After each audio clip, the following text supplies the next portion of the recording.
L'Ouzbékistan n'a connu que lui. Islam Karimov était au pouvoir depuis l'indépendance du pays il y a 25 ans. Rien ne prédisposait pourtant l'homme à devenir chef de l'État. Karimov grandit dans un orphelinat avant de suivre des études d'économie et de mécanique. Mais il s'investit dans le parti communiste. L'URSS est alors toujours debout et il gravit peu à peu les échelons.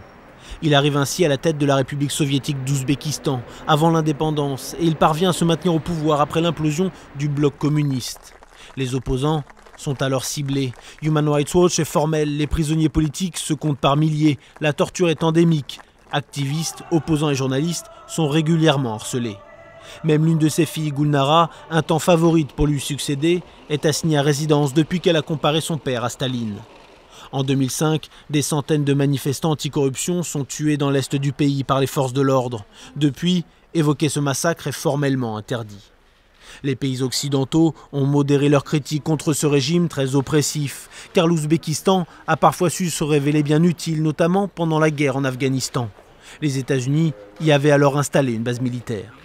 L'an dernier, Islam Karimov est très confortablement réélu pour un 4e mandat, même si la Constitution n'en autorise que 2. Des élections truquées selon de nombreuses ONG.